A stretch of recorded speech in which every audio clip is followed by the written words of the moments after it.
তাকবীর। এ পর্যায়ে ফুল দিয়ে বরণ করে নিচ্ছেন জিল্লুর রহমান এবং আল আমিন।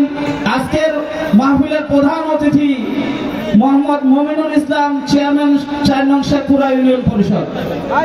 চেয়ারম্যান মহোদয়কে ফুলের তোড়া দিয়ে গ্রহণ করে নিচ্ছেন।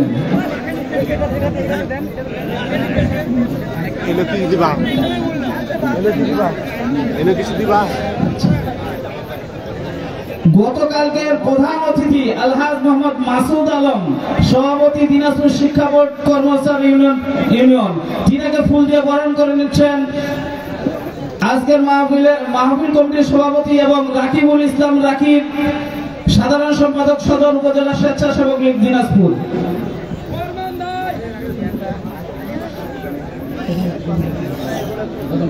প্রধান বক্তাকে ফুলের তোড়া দিয়ে বরণ করে নিচ্ছেন আজকের যুব সমাজের উদ্যোগে যে মাহফিল, এই যুব সমাজের মাহফিল কমিটির সদস্যবৃন্দ, সকলেই আজকের মাহফিলের প্রধান আকর্ষণ হযরত মাওলানা মুফতি আমির হামজা কুষ্টিয়া, তিনাকে ফুল দিয়ে বরণ করে নিচ্ছেন। সকলে তাকবীর দিবেন। নারে তাকবীর, লিল্লাহি তাকবীর। আল কোরআনের আলো ঘরে ঘরে জালো, নারে তাকবীর।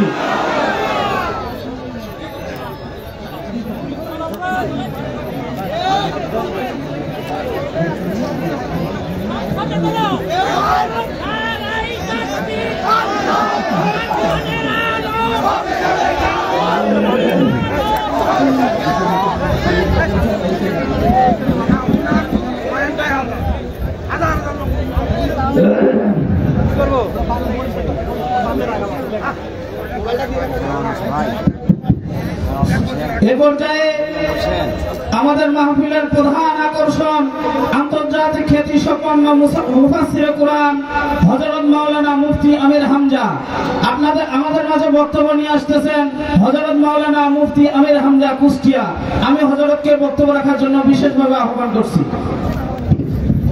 আসসালামু আলাইকুম ওয়া রাহমাতুল্লাহি ওয়া বারাকাতুহু।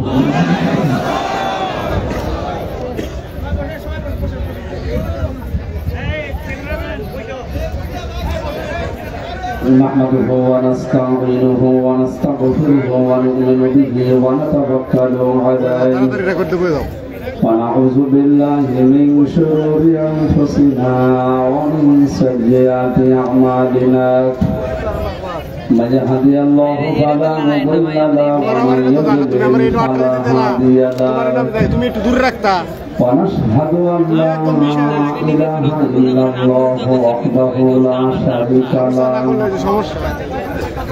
وأشهد أن محمدا عبده ورسوله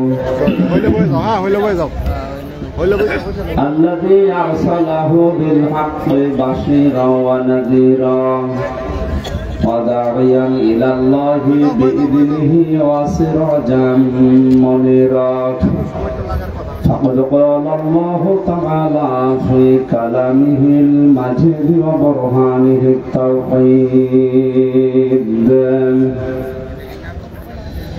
জবান খুলে পড়েন আউযু বিল্লাহি মিনাশ শাইতানির রাজিম বিসমিল্লাহির রহমানির রহিম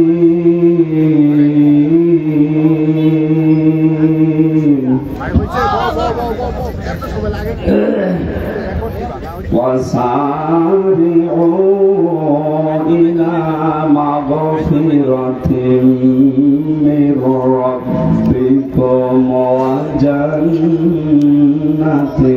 عرضها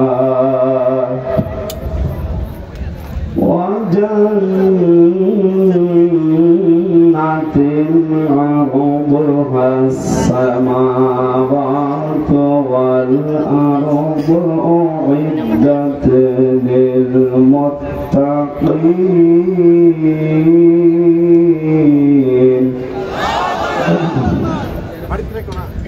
الذين ينفقون في السراء والضراء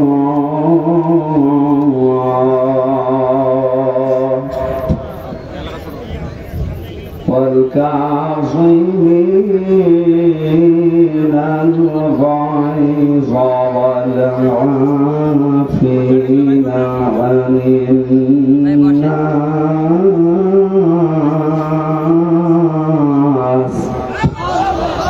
والله يحب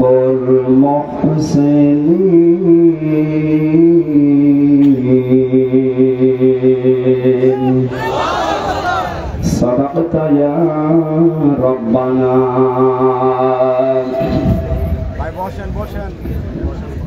عن أبي هريرة رضي الله تعالى عنه قال قال النبي صلى الله عليه وسلم من قرأ القرآن فاستظهره فحل حلاله وحرم حرمه أدخله الله الجنة وشفعه في 10 من أهل بيته كلهم قد وجبت له النار. رواه الترمذي. وقال تعالى في شأن رسوله وما زادهم إلا إيمانا وتسليما. اللهم صل على محمد وعلى آل محمد.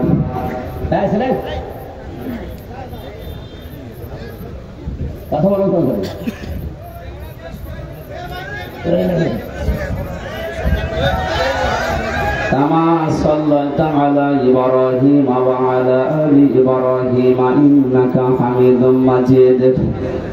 اللهم بارك على محمد وعلى آل محمد كما باركت على إبراهيم وعلى آل إبراهيم إنك حميد مجيد.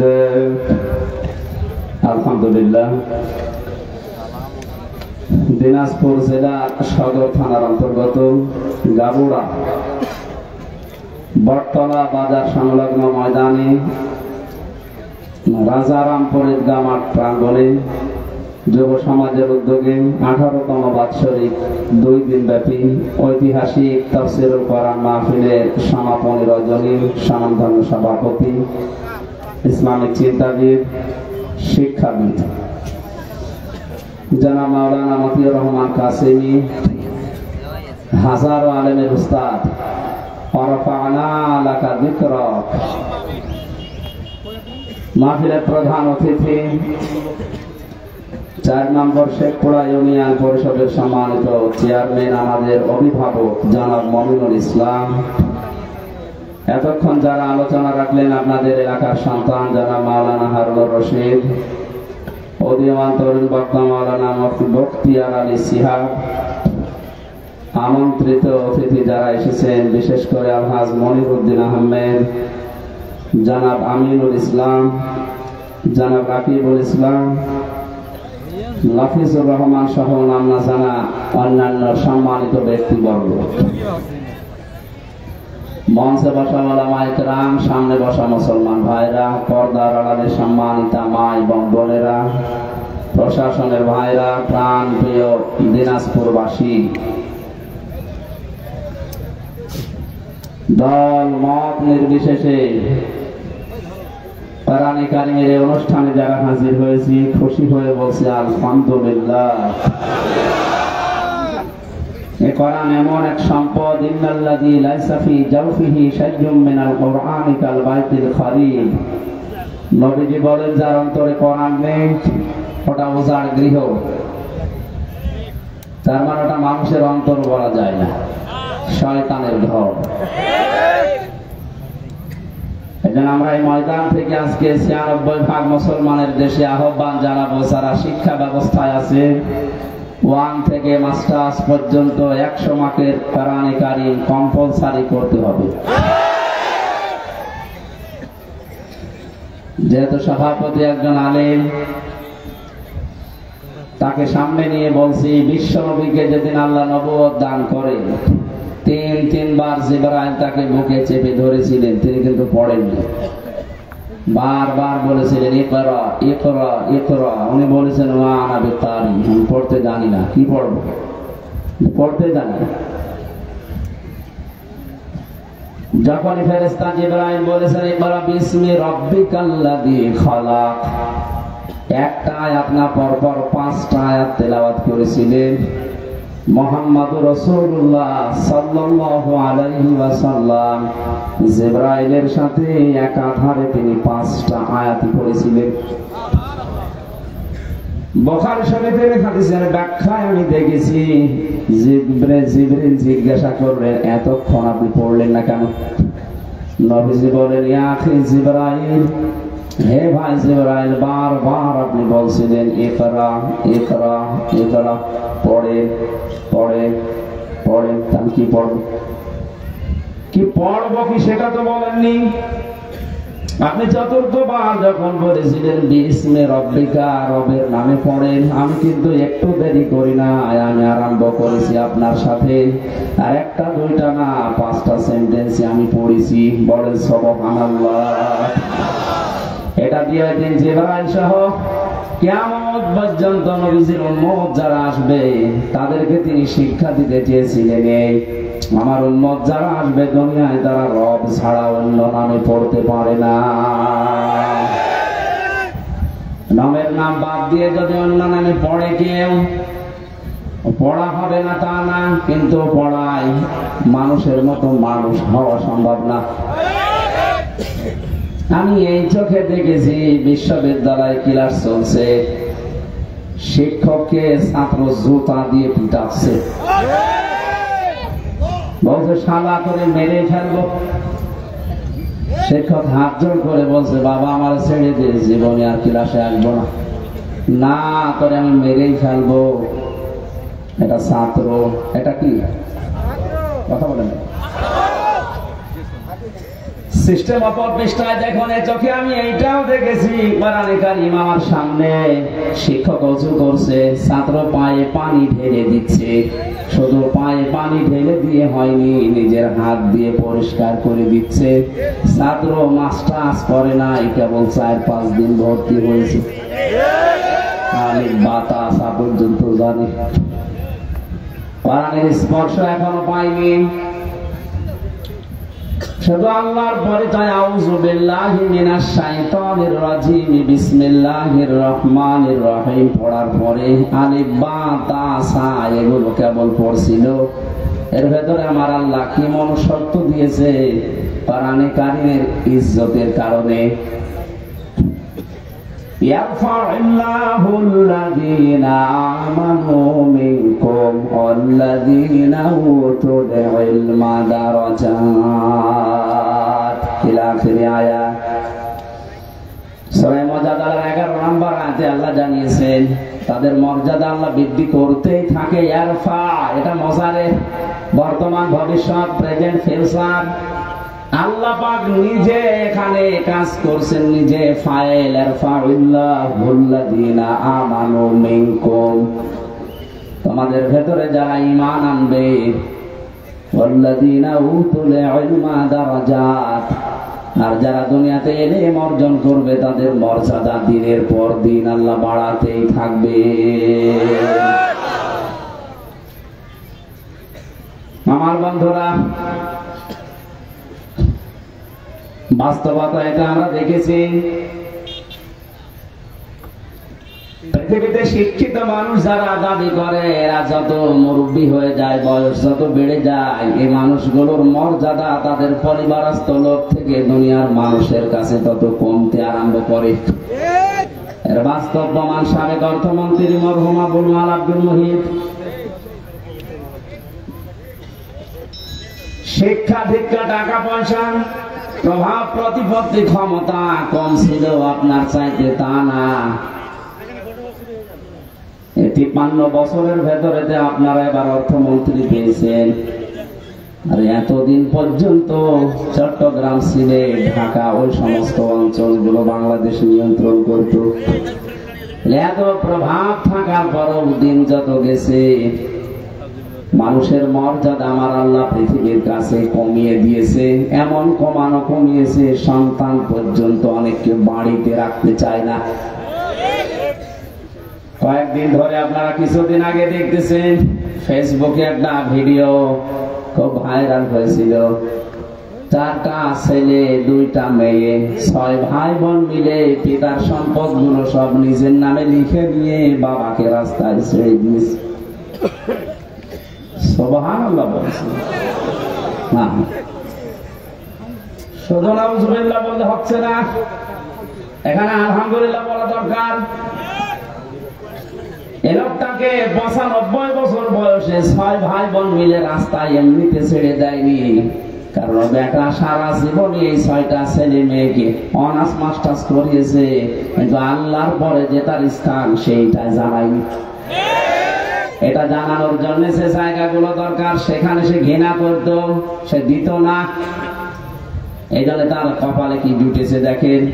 শুধু তার কপাল না, এই ভিডিওটা দেখার পরে আমার মনে হচ্ছে বাংলাদেশে আজ অনেক মুরব্বীর কপালে এইটাই জুটবে। কারণ বৃদ্ধাশ্রম গুলো খোঁজ নিয়ে দেখেন কোন আলেমের মা বাবা আছে কিনা।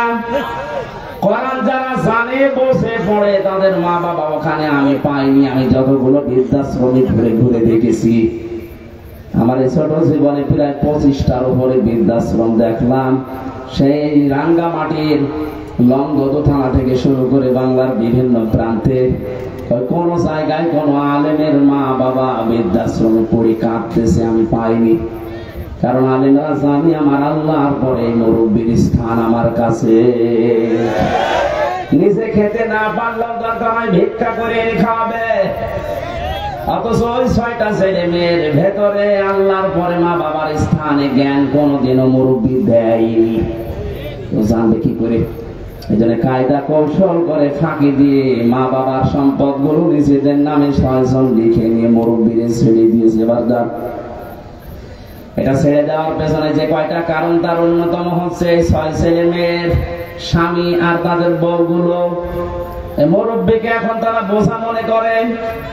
এই কথা বলে না কেন? যাদের সাথে বিয়ে দিয়েছিল এইগুলো এবং ওই মেয়েগুলো ওই জামাইগুলো যদি সত্যিই কোরআনে কারিমের জ্ঞানী হতো, মুরব্বীকে রাস্তায় ছেড়ে দেওয়া না, 6 ভাই বোন মিলে আমার মনে হয় মিনি জান্নাতের ভেতরে রেখে দিত।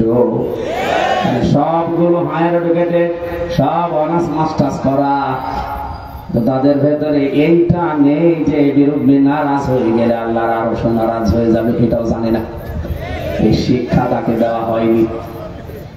এখানে আহ্বান জানাচ্ছি হাদিসের আলোকে, যার ভেতরে কোরআন নেই ওটা যেহেতু উজাড় ঘর হয়ে যায়, শয়তানের ঘর। 96% মুসলমানের দেশে আমরা এরকম ঘরের অন্তর নিয়ে বাঁচতে চাই না, আমরা মানুষের অন্তর নিয়ে বাঁচতে চাই। নবীজি যেহেতু নবুয়ত পাওয়ার পরেই আল্লাহর নাম ছাড়া পড়তে রাজি হননি, আমাদের ছেলে মেয়ে প্রজন্ম যারা আসবে তারা আল্লাহর নাম ছাড়া পড়বে না।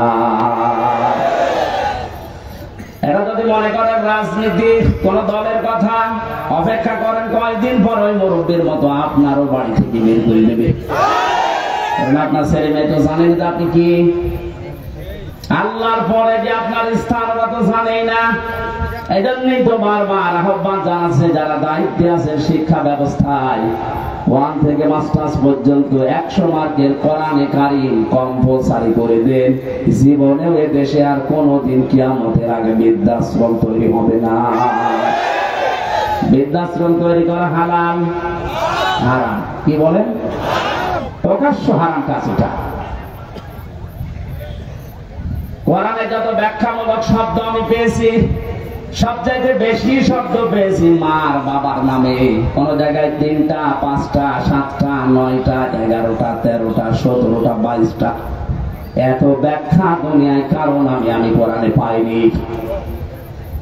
আল্লাহ রাব্বুল আলামিন বলেন আখফিদ লাহুমা জানাহায-যুল্লি মিনার রাহমা ওয়া কুর রাব্বিরহামহুমা কামা রাব্বায়ানি সগীরা। আপনাদেরকে বলছি এবার সারা জীবনে আয়াতটা জন্মের পর থেকে আমরা অনেকে পড়েছি, এর ভেতরে একটা গোপন রহস্য আছে। আমার আল্লাহ কি সেট করেছেন তাকান্ত ব্যাখ্যায়। আল্লাহ পাক বলেন আখফিদ, খফজন মানে ডাউন করার পরে ফল করে দেওয়া। পৃথিবীর সন্তানদেরকে আমার আল্লাহ যেন নিজে চোখে আঙ্গুল দিয়ে হাত ধরে বলতেছে, হে পৃথিবীর সন্তানেরা ডাউন করে দে, এরপরে ফল কর। কে ডাউন করার পরে ফল করবে? জানাহাজ বললে জানাহন মানে ডানা, জানাহন মানে বলে না কেন? আমার প্রশ্ন, পৃথিবীর কোন মানুষের ডানা আছে? আছে? নেই। ডানা তো পাখির হয়, ডানা তো এরোপ্লেনের হয়, ডানা তো হেলিকপ্টারের হয়, মানুষের তো কোনো ডানা হয় না। তাহলে একটা মিথ্যা।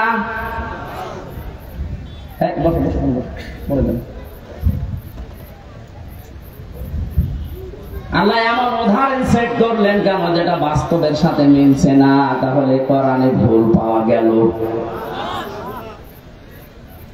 না, মানে আপনার মিলিয়ে দেওয়া লাগবে আসলে।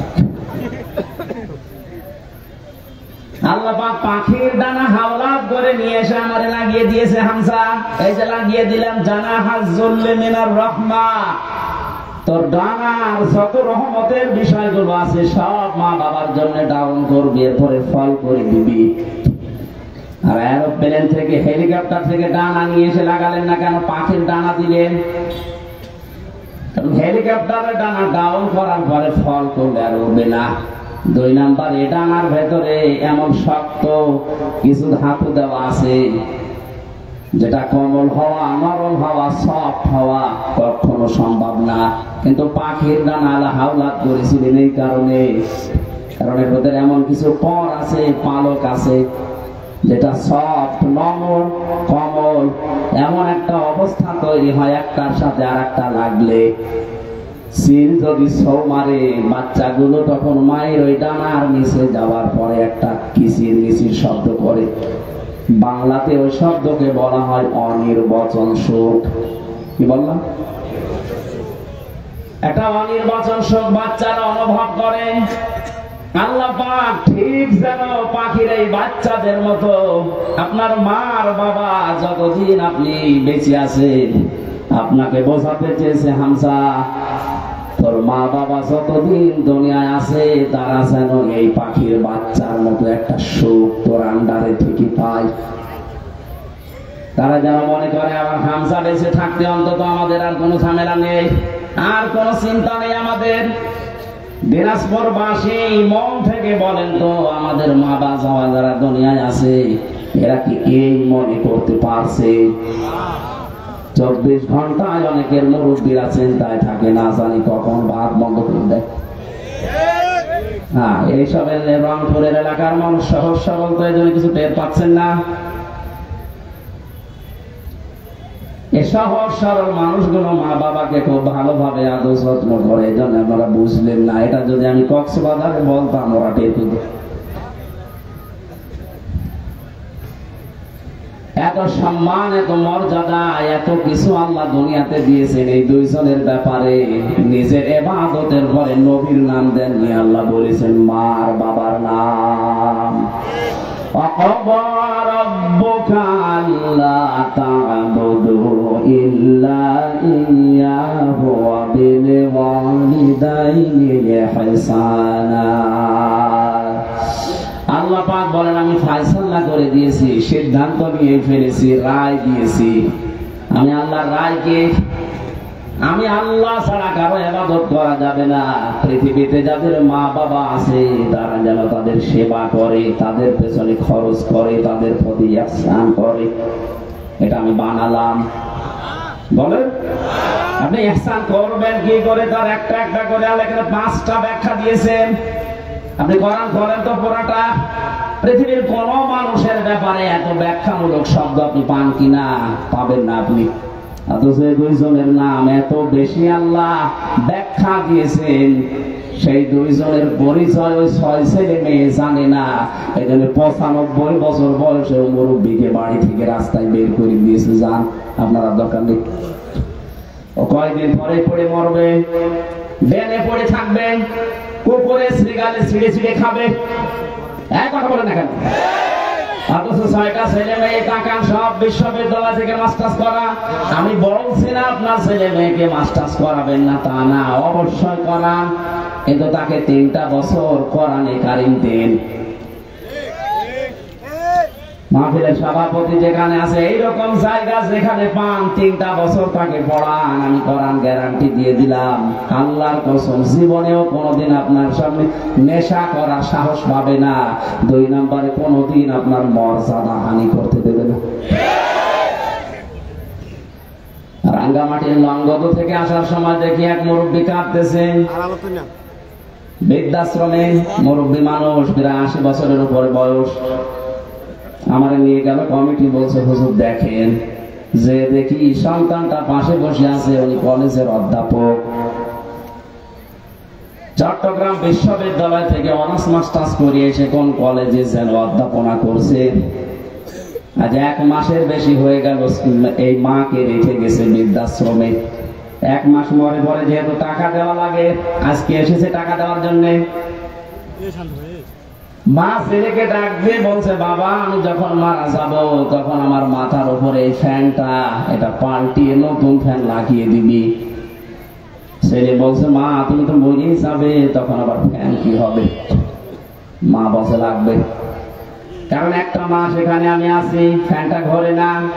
কর্তৃপক্ষকে বারবার আমি বলেছিলাম, কিন্তু ওরা কথা আমার শোনে না, কারণ তুই তো টাকা দিয়ে যাস নাই। 1 মাস পরে আজকে ওরা খবর দিয়ে তোকে নিয়ে এসেছে। বাস্তবতা আমি যেটা দেখলাম, আমার তো মনে হচ্ছে আমি মারা যাওয়ার পরে তোর যখন এই বয়স হবে, তোর ছেলে মেয়ে মিলে তোর ওইখানে দিয়ে যাবে। তোর তো আবার ফ্যান ছাড়া ঘুম হয় না, ছোটবেলা থেকে তোকে বাতাস দেওয়া ছাড়া আমি ঘুম পাড়াতে পারি না। তোর কষ্ট হবে রে বাবা, তুই আগে থেকেই ব্যবস্থা করে যা, আমি মারা যাওয়ার পরে তুই ফ্যানটা পাল্টিয়ে দিবি। দেখলাম ওর সামনে ওর হাতের উপরে মা মারা গেল, হাও হাও করে কেঁদে বলছো, হুজুর এ দোষ শুধু আমার একা নাই, এ দোষ আমার বউ। আমার 2টা ছেলে মেয়ে আছে, তাদের মুখের দিকে তাকে আমি তালাকও দিতে পারি না। শেষ পর্যন্ত বউ আমারে বারবার এ তাড়না দিয়েছে, বুড়ি বাড়ি থাকলে তোমার ভাত আমি খাবো না। আমি তো সংসারটা ভাঙতে পারলাম না। মাকে এই বৃদ্ধাশ্রমে শেষ পর্যন্ত রেখে গিয়েছিলাম। বাবা আমার 10-12 বছর আগেই মারা গেছে, বহু কষ্ট স্বীকার করেছিল মা আমার জন্য, প্রতিদান আমি দিতে পারলাম না। আজকে আমার হাতের উপরেই মারা গেল। দিনাজপুরবাসী, বান্দরবন, রাঙ্গামাটি, লঙ্গদ শুধু ওই মুরব্বী না, আমার মনে হয় অনেক মানুষ এখন দিনাজপুর ওই রকম অবস্থায় আছে।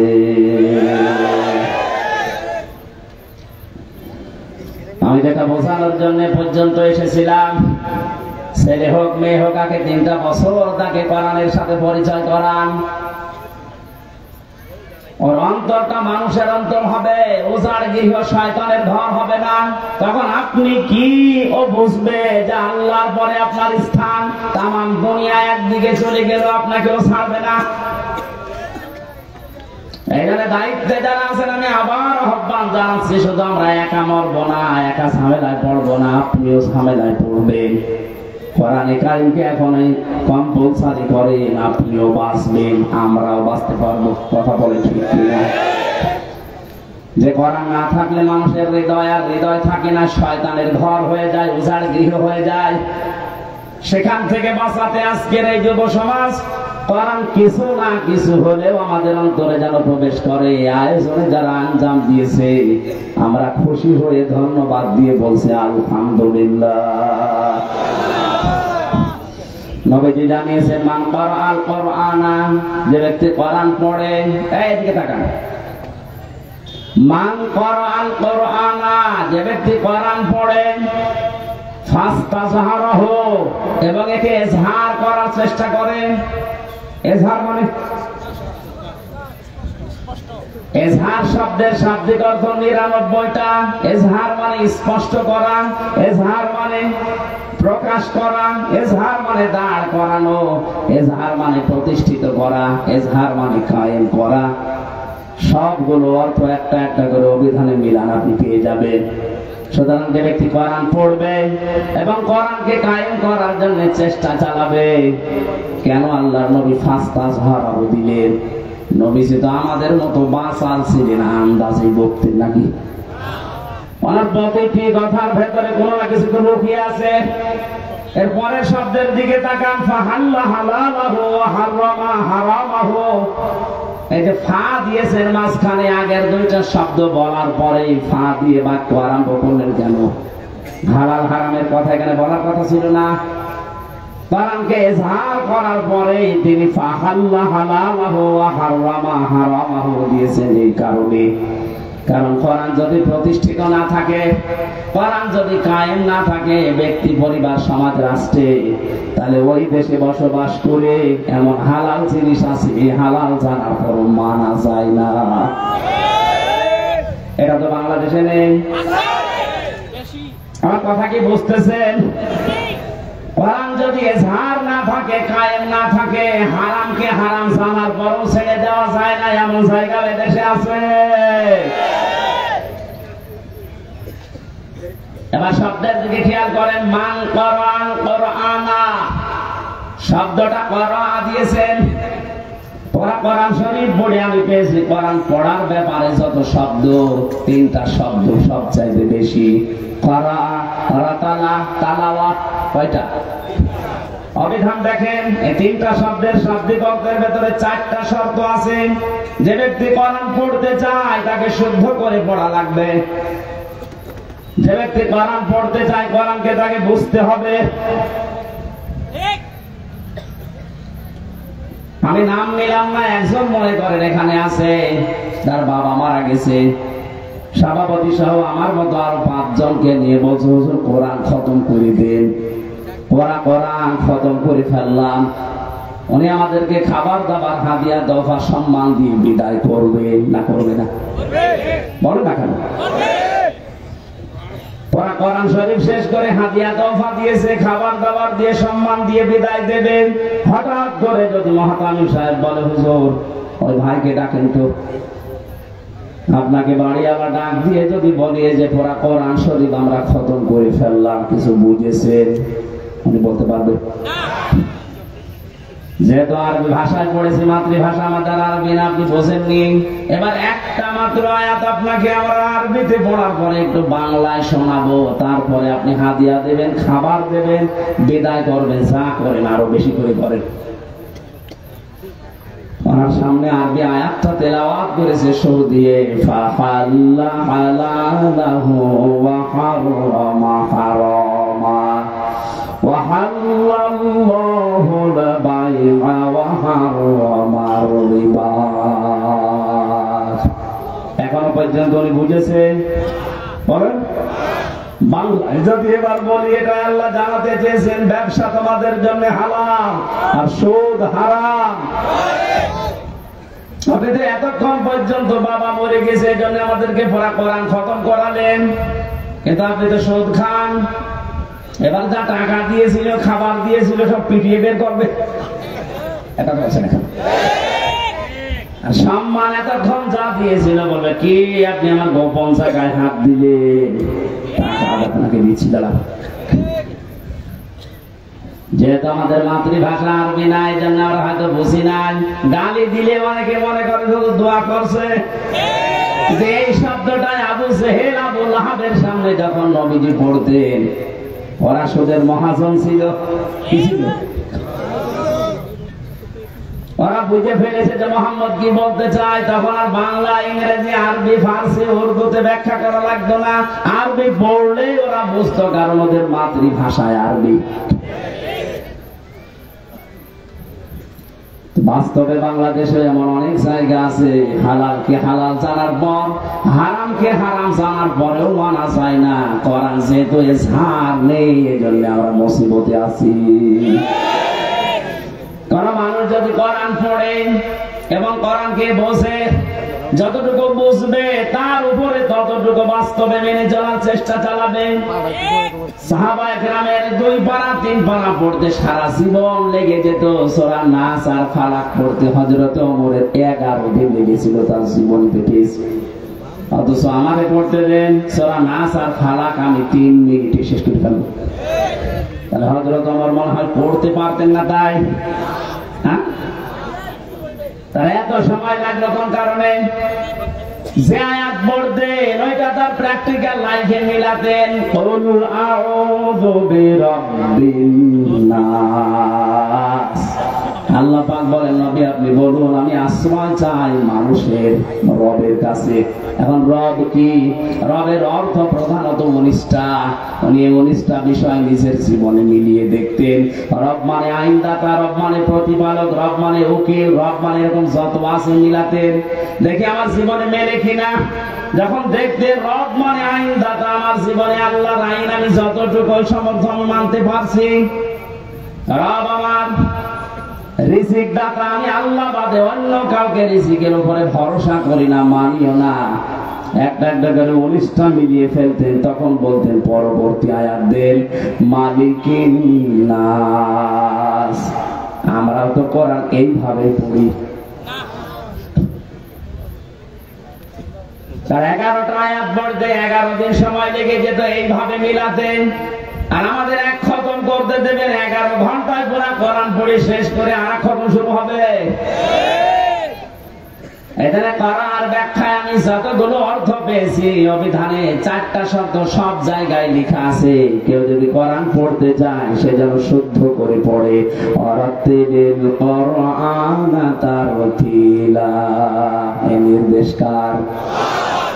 আরো জোরে বলেন। 2 নম্বরে কোরআন শুধু পড়লে হবে না, আফালা ইয়াতাদাব্বারুনাল কোরআন। কি হয়েছে তোদের? কোরআন নিয়ে কেন চিন্তা ভাবনা করো না? না বুঝলে আপনি চিন্তা করবেন কি দিয়ে? 3 নম্বরে এটা আপনার প্র্যাকটিক্যাল লাইফে আপনি মিলাবেন, বোঝার চেষ্টা চালাবেন। 4 নম্বরে যতটুকু বুঝেছেন এটা যেন মানুষ মানতে পারে সেই ব্যবস্থা করে দেবেন। এই 4টা শর্তের নাম হচ্ছে কোরআন। 4টার নাম কি? এভাবে যারা কোরআন পড়বে আল্লাহ পাক বলেন আল্লাযীনা আতাইনাহুমুল কিতাবা ইয়াতলুনাহু হাক্কা তিলাওয়াতি। আমি তাদের কিতাব দিয়েছি, তারা এর হক আদায় করে, তার মানে 4টা শর্ত মেনে পড়ে। উলাইকা ইউমিনুনা বি। এই মানুষগুলো আমার কোরআনে বিশ্বাসী। বলেন সুবহানাল্লাহ। ওয়া মান ইয়াকফুর বিহি ফাউলাইকা হুমুল খাসিরুন।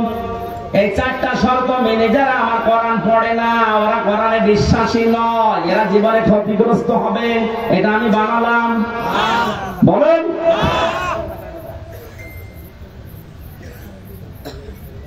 কুষ্টিয়া বিশ্ববিদ্যালয়ে প্রথম যখন ফার্স্ট ইয়ারে 10 সালে ভর্তি হয়, ওই সময় কুষ্টিয়ার মডেল থানার ওসি আসাদুজ্জামান আমাকে বলেছিল, হুজুর আমার পড়ান। কি কোরআন তো আপনি ভালো পড়তে পারছেন না? মানে প্রথম বললাম সূরা ফাতিহা পড়ে শোনান তো। একেবারে গ্রামার যা আছে সব ওনার প্রায় আয়াত আছে, সুন্দর করে তেলাওয়াত করে আমারে শুনিয়েছে। বললাম আপনারে পড়াবো কি? পড়াতে হচ্ছে। উনি আমারে বলছেন না, আপনি যেভাবে আরবি পড়লে অর্থ বোঝেন, আমারে ওই কায়দা করে দিন। ওই কায়দা করতে কি 2 দিনে হবে? যতদিন লাগে আমি ওইটা পড়তে চাই। আমি যেমন ইংরেজি পড়লেই বুঝি যে কি বললাম, আরবি পড়লেই যেন আমি বুঝতে পারি যে আমি কি বললাম, ওটা যেন অর্থ করা না লাগে। 1 বছর উনি ওখানে ছিল, পুরাটা বছর ওনার পেছনে শ্রম দিয়ে অন্তত কিছু না হলেও কিছু আমি উপরে তুলেছিলাম। একদিন এক লোক টাকা নিয়ে এসেছে ওনার কাছে, ওই সময় পড়াচ্ছিলাম। বলছে স্যার আমার এটা নেন আর ওই মালটা ছেড়ে দিন। আমার বলছে হুজুর কি করবো? কি করবো মানে আপনারা কোন আয়াত পড়ান? ওই দিন আমার ছিল ঘুষের আয়াত, লা তাকুলু আমওয়ালাকুম বাইনাকুম বিল বাতিল আয়াত পড়াচ্ছিলাম। আপনারা কেবল পড়ালাম কি? বলছে হ্যাঁ আমি বুঝে ফেলেছি। ওই সময় দেখলাম মিলিয়ন আরব তারে গরম দিলে, দেখা আমি কোরআন পড়ে আর তুমি দোষ দিচ্ছ। তাড়িয়ে দিয়েছিল ওই সময়, পরে নিয়েছে কিনা আমি জানি না।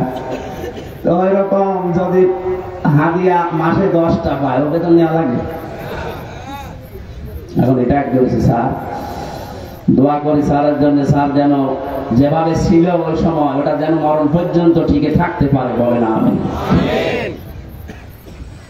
আমার ভাইরা, আমি যেটা বোঝাতে চাচ্ছিলাম, কোরআনে কারীম যারা এই 4টা শর্ত মেনে পড়ে আর একে ইজহার করার জন্য দুনিয়ায় চেষ্টা চালায়, কায়েম করা, প্রকাশ করা, প্রতিষ্ঠিত করা, স্পষ্ট করা, দাঁড় করানো, এটা যদি দাঁড় হয়ে যায় আপনি বাধ্য হবেন হালালকে হালাল জানার পরে মেনে নিতে।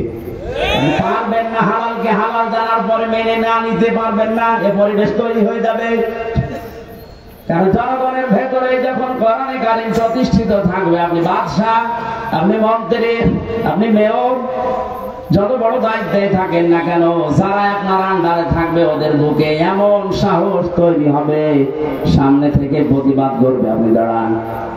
হযরত ওমরের জামানায় যেহেতু কোরআনে ঝাড় ছিল, বক্তব্য দিচ্ছিলেন মসজিদে নববীতে, এক সাহাবী উঠে বললেন, খলিফাতুল মুসলিমিন, আমিরুল মুমিনিন, আপনার বয়ান বক্তব্য বন্ধ করে কেন? প্রত্যেকে রাষ্ট্রীয় কাপড় পেয়েছে একটা একটা করে, সেই হিসাবে তো আপনিও একটা পাবেন। আপনার শরীরের ভেতরে ডবল কাপড় দেখা যায়, অবশ্যই আপনি একটা বেশি আত্মসাৎ করেছেন।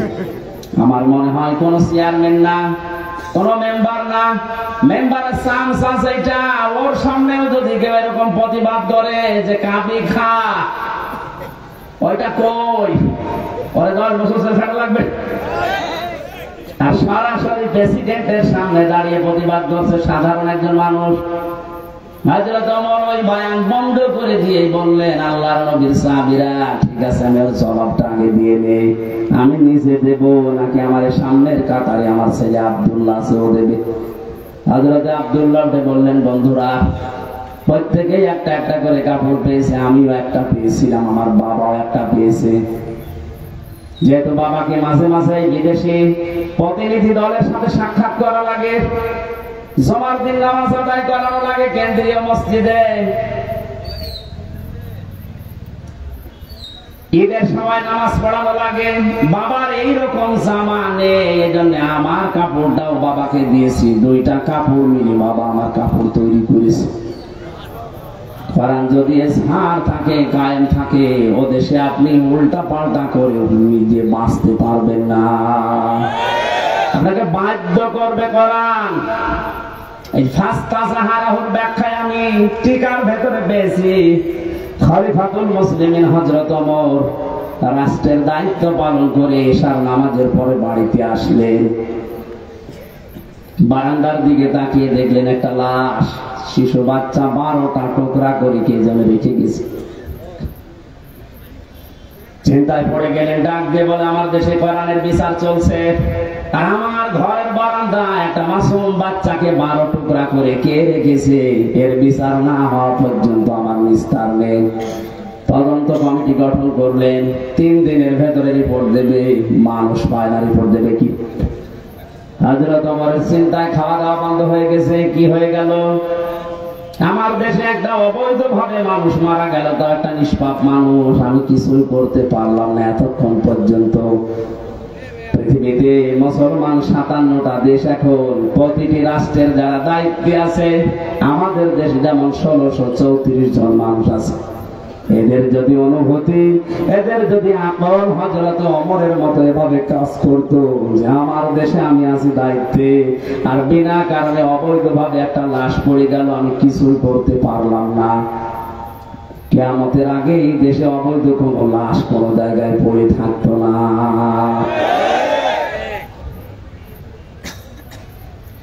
ওরা মাথা নষ্ট হয়ে গেছে। কি হয়ে গেল? কিছু পর্যন্ত এখনো আমার কাছে রিপোর্টই আসে না। হঠাৎ করে এক মুরব্বীকে সঙ্গে নিয়ে যুবতী একটা মেয়ে এসেছে, ডাক দিয়ে বলে, খলিফাতুল মুসলিমিন, যে লাশটা আপনার বারান্দায় ছিল ওটা আমার নিজের বাচ্চা, আমি ওরে টুকরা টুকরা করেছি। হযরত ওমর ডাক দিয়ে বলে, মেয়ে কি বলো, বুঝে শুনে বলো, পরবর্তীতে কি হবে তুমি জানো? মানুষ হত্যা করার যে বিচার কোরআনে আছে সূরা বাকারায়, আমি নিজেও কোরআনের হাফেজা, আমি নিজে জানি এর বিচার কি হবে। আপনার যা আছে কোরআনে আপনি শুরু করেন। না আমি এমনিতে শুরু করতে পারি না।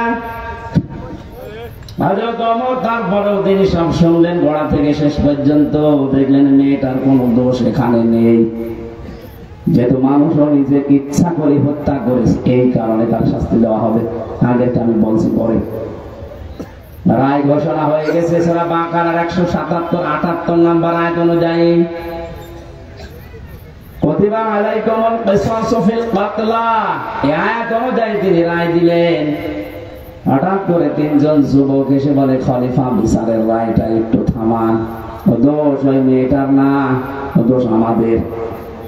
বাবাকে নিয়ে জঙ্গলের পাশে বসবাস করতে মেয়েটা, আমরা তিনজন শিকারে গিয়ে যৌবনের তাড়নায় পড়ে মেয়েটাকে দেখে বাবাকে বেঁধে রেখে ওর সাথে আমরা অন্যায় আচরণ করি, শেষ পর্যন্ত আমাদের কারণে মেয়েটা গর্ভবতী হয়েছে। যদি বিচার করা লাগে তাহলে আমাদের করেন।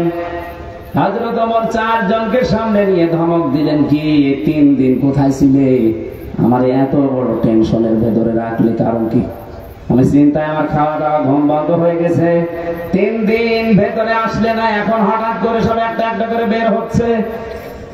যুবকেরা বলছে, খলিফাতুল মুসলিমিন, আমরা যে সময় অন্যায় করেছিলাম ওই সময় আসতে চেয়েছিলাম। মনে মনে ভাবছিলাম যদি ধরা না পড়ি তাহলে তার অসুবিধা নেই, কিন্তু কোরআনে কারীম আমাদেরকে বাঁচতে দিল না। যেখানে যায় আমাদের কোরআন শান্তিতে থাকতে দেয় না, বারবার পেছনে যেন তাড়া করে বেড়ায় আমাদের বিবেকের উপরে। যেটা করেছো যদি এই গুনার বিচার দুনিয়ায় না হয়, কিয়ামতে আল্লাহ এই পাপের বিচার ডবল করে করবে। দিনাজপুরবাসী একটা কথা মনে রাখবেন, ইসলামের 500 শরীয়তের যে বিধান আছে, এটা যদি কারো দ্বারা লঙ্ঘন হয়ে যায়, যদি ওই বিচার দুনিয়াতে কোরআন অনুযায়ী আপনি না পান, না করতে পারেন, কিয়ামতের দিন কিন্তু ওই বিচার আল্লাহ ডবল করে করবে। কথা বুঝতেছেন? আমরা আর পারলাম না, কোরআন আমাকে তাড়া দিয়ে এই জায়গায় এনেছে, আপনি বিচার আমাদের করেন, মেয়েটাকে ছেড়ে দেন। হযরত ওমর বললেন, না, মেয়েটাকে আমি ছেড়ে দিতে পারতাম, কিন্তু যা বলেছে শেষে এসে সজ্ঞানী স্বেচ্ছায় নিজের বাচ্চাকে নিজে টুকরা টুকরা করেছে। এই কারণে মেয়েটা এবার বলে, খলিফা আপনি যে এতক্ষণ শুনেছেন আমাদের দোষ না, আমার কোনো দোষ আসলে ছিল না, আমি তো নিরীহভাবে বসবাস করছিলাম। যুবকরা যৌবনের তাড়নায় শয়তানের ধোঁকায় পড়ে আমার ইজ্জত সম্ভ্রম নষ্ট করেছে। গর্ভবতী হওয়ার পরে বাচ্চাটা দুনিয়ায় এসেছে, মনে করলাম মাসুম বাচ্চা, এর তো দোষ নেই, কিন্তু জন্ম তো ঠিক নেই। আমি কোরআন কারীমের হাফেজা, আমার পড়া কোরআন আয়াত আছে, কোরআন আমাকে বারবার ডাক দিয়ে বলে, অতুল্লিম বাদা যালিকা সামিম। আল্লাহ পাক জানিয়েছেন এই পৃথিবীতে কোরআনের ডাইরেক্ট ইনডাইরেক্ট যারা বিরুদ্ধে আছে তাদের 9টা গুণ এদের পরবর্তীতে আছে। তাদের চরিত্রের ভেতরে 9টা গুণ পাওয়া যায়। 1 নম্বরে আপনি যখন দেখবেন কোরআনের বিরুদ্ধে ডাইরেক্ট হোক ইনডাইরেক্ট হোক কেউ যদি অবস্থান নেয়, ওটা সানিম, বদমেজাজি, ওটা যার সন্তান। আমি তো দেখতে পেলাম এর বাবা ঠিক নেই, এর বাবা তো একজন না কয়জন, 3 জন বাবা মিলে ওরে জন্ম দিয়েছে, ওটা যার সন্তান। আমার পেটে এসেছে তাতে কি, জন্ম হয়েছে, বড় হওয়ার পরে আমার পেটের সন্তান কোরআনের বিরুদ্ধে অবস্থান নেবে, আমি মা হয়ে দেখবো, তখন তো আমি মুরব্বী হয়ে যাবে, ওরা কিছু বলতেও পারবো না। এই জন্য ছোটবেলায় ওরা বিদায় করে দিলাম যেন আমার পেট থেকে পড়ে কোরআনের বিরুদ্ধে না যায়। আপনি এই কারণে না বিচার করেন। আমি ঘটনা বলার উদ্দেশ্য না, ফাস্তা জাহারাহু পড়তে যে আমি পেয়েছিলাম, কোরআন যদি এজহার থাকে, কোরআন যদি কায়েম থাকে, আমরা গুনাহগার, গুনাহ আমরা করবই, কারণ এটা আমাদের অভ্যাস, আমাদের স্বভাব। কিন্তু কোরআন আপনাকে বেঈমান হয়ে মরতে দেবে না। গুনাহ করলেও দুনিয়া থেকে বিদায় নেওয়ার আগে এমন কায়দায়, এমন কৌশলে, এমন জায়গায় ফেলবে আপনি যেন নিষ্পাপ হয়ে মারা যেতে পারেন, মরণের পরে পাপের শাস্তি যেন আর পাওয়া না লাগে। কোরআন কারীম যদি আমরা ইজহার করার চেষ্টা করি, হালালকে হালাল আমরা মানতে পারবো, হারামকে হারাম জানার পরে আমরা মানতে পারবো। আর যদি এজহার না থাকে, আপনি যত সফিগিরি করেন, এটা টুপিটা মাথায় দিয়েছি মনে করছেন অনেক সুন্দর লাগছে দেখতে, এর ভেতরে সুদ আছে। প্রশ্ন আসতে পারে আপনি 200 টাকা দিয়ে টুপিটা কিনে এনেছেন, আপনার তো সুদের টাকা না। ঠিক আছে, কিন্তু এই টুপিটা যে ফ্যাক্টরিতে তৈরি হয়েছে, ফ্যাক্টরির মালিক লোন নিয়েছেন, তাই তো বলছেন। যতদিন পর্যন্ত দেশে যাকাত ভিত্তিক অর্থনীতি কায়েম না হবে, তার মানে কোরআন কায়েম না হবে, ততদিন আপনি ফেরেশতা জিবরাইল যদি দিনাজপুরে বাস করে, ও ডাইরেক্ট ইনডাইরেক্ট সুদখোর।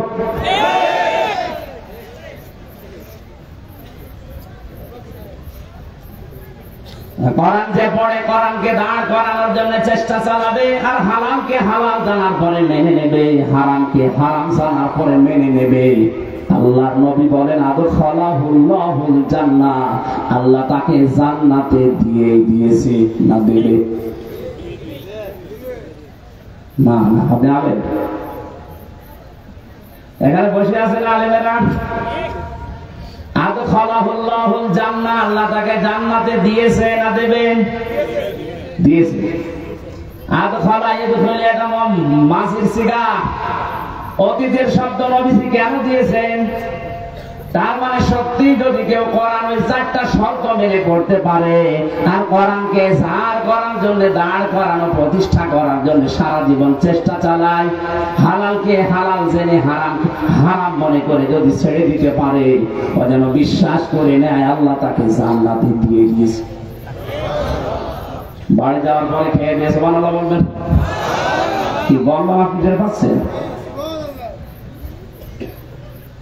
শুধু এতটুকু নবী বিশেষ করেননি, অসাফাহু ফি আশারাতিন মিন আহলি বাইতিহি কুল্লুহুম ক্বাদ ওয়াজাবাত লাহুন নার, তার ব্যাপারে এমন 10 জনের পক্ষে সুপারিশ গ্রহণ করার ক্ষমতা আল্লাহ তাকে দেবেন, তার পরিবারস্থ লোকদের ভেতর থেকে যাদের উপরে জাহান্নাম ওয়াজিব হয়ে গিয়েছিল।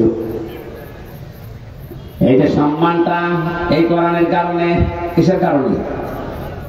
এই কোরআন শোনার জন্য, বোঝার জন্য, আমল করার নিয়তে যারা বসে আছি, আমরা সেই কোরআন কারীম থেকে আরম্ভ করছি তাফসীর আকারে সূরা আলে ইমরানের 133, 134 দুইটা আয়াত পড়েছি।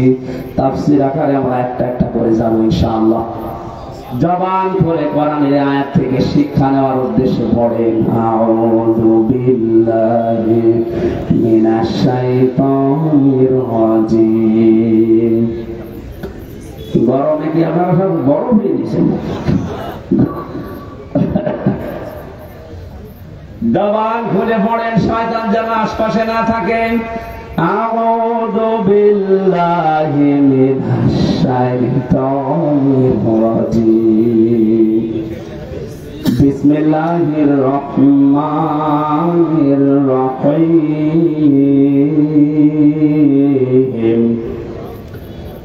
وسارعوا إلى مغفرة من ربكم وجنة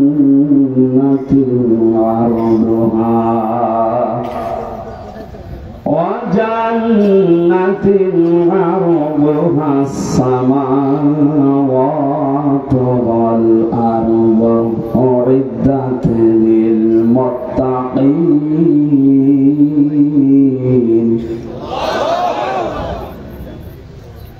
অনেকগুলো বিষয় ছিল, শানে নজরুল ছিল, ঐতিহাসিক প্রেক্ষাপট, নামকরণ সব আমি বাদ দিয়ে দিলাম, কিন্তু গরমে আমার ভেতরে ঘেমে একেবারে শোক চলছে, এত বাতাস হচ্ছে, তারপরও ঘেমে যাচ্ছে।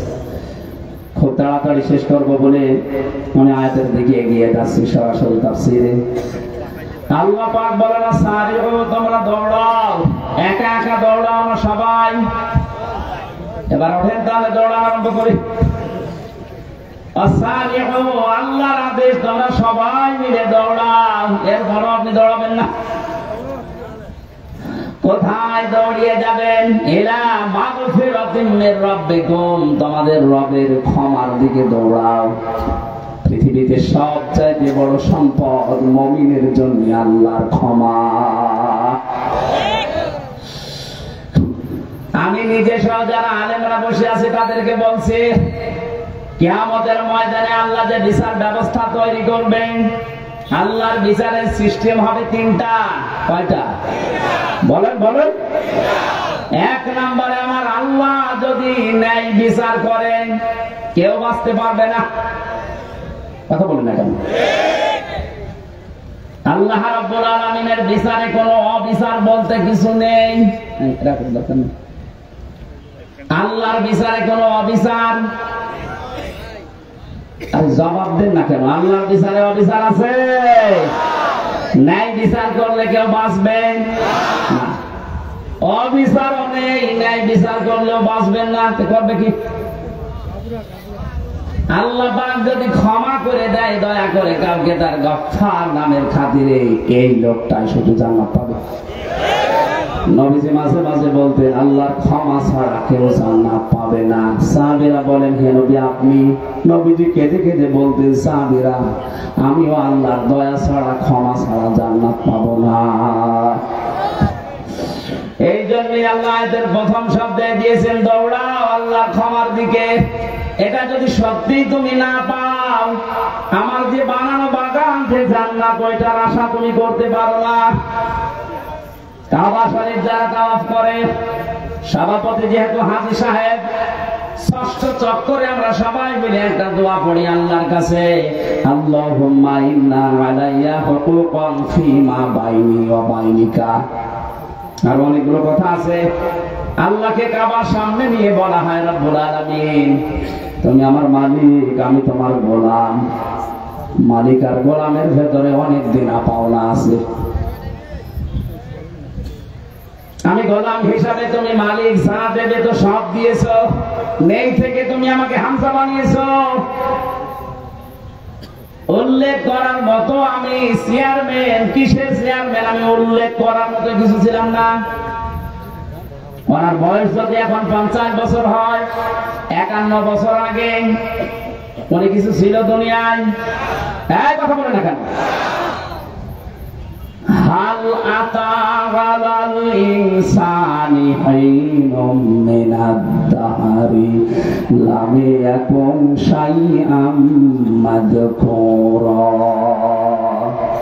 মানুষের জীবনে কি এমন সময় অতিবাহিত হয়নি যখন সে আলোচনা করার মতো, উল্লেখ করার মতো কিছু ছিল না?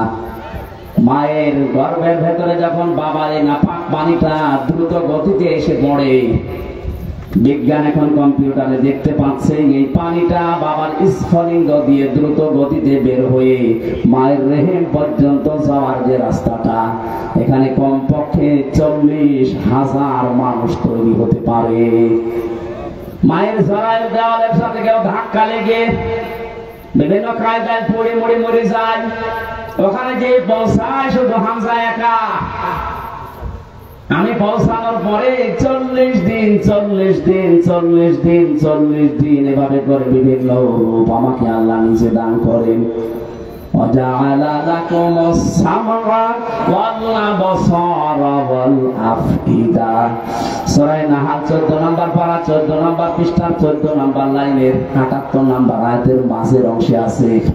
আল্লাহ বলেন শ্রবণ শক্তি, দর্শন শক্তি, বাক শক্তি, আঁকের শক্তি আর ঘ্রাণ শক্তি, এই 5টা আমি আল্লাহ আমার রব নামের কারণে হামজাকে দিয়েছি। বাবার যে নাপাক পানিটা বের হয়েছিল, বিজ্ঞান এখন প্রমাণ করছে এই নাপাক পানিটা দিয়ে মহান আল্লাহ এই যে 40 দিন পার হয় মনে করছেন এমনি এমনি না। এটা দিয়ে আল্লাহ 4টা জিনিস 340 ভেতরে তৈরি করে ফেলেন। চুল, রক্ত, হাড় আর পর্দা, রক্ত, গোশত, চর্বি আর চামড়া। মায়ের রেহেমে যে নাপাক পানিটা ছিল এটা দিয়ে 4টা, বাবারে নাপাক পানি দিয়ে 4টা, 8টা জিনিস এক হয়। আপনি 8 জিনিস দিয়ে জীবন মানুষ বানাতে পারবেন না। কমপক্ষে মানুষ বানাতে হলে 13টা জিনিস লাগবে। কয়টা? বলেন বলেন। এটা তাফসিরে, আধুনিক তাফসির যেগুলো আছে এগুলো কম্পিউটারের সাথে মিলিয়ে দেখবেন, পেয়ে যাবেন। আগেকার তাফসির মহাকালীন সাহেবরা যারা পড়েছে, আগের তাফসিরে আলাক মানে যোগ লেখা ছিল। আলাক মানে মাটির নির্যাস, জমাট বাঁধা রক্ত, এগুলো পেয়েছে। আধুনিক তাফসীর যেগুলো বের হচ্ছে কম্পিউটারের সাথে মিলিয়ে দেখবেন, আলাক মানে শুধু জমাট বাঁধা রক্ত না, আলাক মানে ঝুলন্ত। আলাক মানে 40 দিন মায়ের রেহেমের ভেতরে হামজা ঝুলেছিল এভাবে, এটা আপনি একটু দেখতে পাবেন। আমি যেহেতু ওই আয়াত পড়ি না, এই জন্য ওইদিকে যাচ্ছি না। 40 দিনে 6 মাস যখন হয়ে যায় মায়ের পেটে, তখন আমার খাবারের প্রয়োজন দেখা দেয়। পৃথিবীর কোন মানুষ আমাকে ওই জায়গায় খাবার দেয়নি। মহান আল্লাহ তার রব নামের খাতিরে না চাওয়ার আগে খাবার পৌঁছিয়ে দিয়েছে। আল্লাহ রাব্বুল আলামিন বলেন 13টা জিনিসের ভেতরে যেহেতু 8টা পেয়েছি, এখন 5টা লাগবে। আমি যে রব নাম নিয়েছি, এই জন্য রবের কারণে তোর 5টা জিনিস ছেড়ে দিয়েছি। তার ভেতরে শ্রবণ শক্তি, দর্শন শক্তি, বাক শক্তি, আকেল শক্তি আর ঘ্রাণ শক্তি। একটাও যদি কম দিতাম দুনিয়ায় আসতে কিন্তু পূর্ণাঙ্গ হয়ে আসতে পারতে না। হ্যাঁ, আমরা পৃথিবীতে এসে হয়তো এগুলো অনেকে নষ্ট করে ফেলি। যে আমার কানটা আজ 2 দিন আমি নষ্ট করে ফেলেছি। এই ভক্তবৃন্দ যারা আছে এরা আদর করে আমার আইসক্রিম খাওয়াইছে। এই 2 দিনে সমস্ত দই খাওয়াইছে ফ্রিজের। আমি খেতে চাই না, না হুজুর খান, অসুবিধা নেই, খেয়ে এখন বেশি গানে আর কিছু শুনছি না। এই যে দুনিয়ায় এসে আমি নষ্ট করেছি এগুলো বিভিন্ন পরিবেশের কারণে, না নষ্ট করে দিয়েছে বলেন। এই যে তীব্র গরম চলছে, এটা আল্লাহর দোষ। যাহারাল ফাসাদু ফিল বাররি ওয়াল বাহরি বিমা কাসাবাত আইদিন নাস লিইউযিকাহুম বা'দাল্লাযী আমিলু লাআল্লাহুম ইয়ারজিউন। সূরা রুমের 41 নম্বর আয়াতে আল্লাহ জানিয়েছেন, জলের স্তরে যে বিপর্যয়গুলো দেখতে পাচ্ছ, একটাও আমি আল্লাহ পাঠাই না, সব তোমাদের হাতের কামাই করা। বিজ্ঞান এই বাংলাদেশ নিয়ে কয়েকদিন আগে 3 দিনের একটা গবেষণা আজকে দেখলাম। মনে করেন এই 10 কেজি পানি উপরে ওঠার কথা ছিল, এই 6 মাস তো গরম থাকে, 6 মাসে 10 কেজি মনে করেন পানি জলীয় ভাবে উঠবে উপরে, আর 10 কেজি আবার নামবে বৃষ্টির মাধ্যমে। এই গাছ উজাড় করার কারণে, পাথর পাহাড় কেটে ফেলার কারণে নদী বন 11,000-এর উপরে 1100-র উপরে নদী এই দেশে আছে, সবগুলো প্রায় শুকিয়ে যাচ্ছে।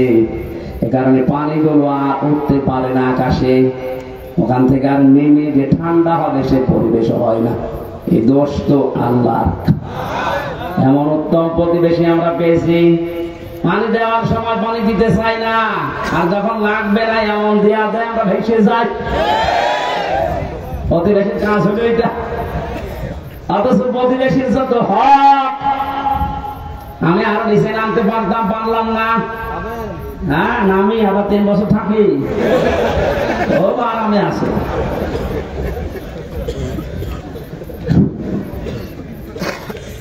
বিভিন্ন ধর্মীয় গোড়ামি বিশ্বাসের কারণে ওই সমস্ত জাতিরা তারা বিভিন্ন জিনিস পুড়িয়ে ফেলে, অথচ ওগুলো পুড়িয়ে ফেলার নিয়ম না।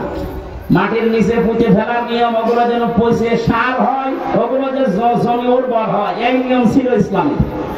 এই যে মানুষকে মাটি দেওয়া হয়, অন্যান্য জাতিরা পুড়িয়ে ফেলে।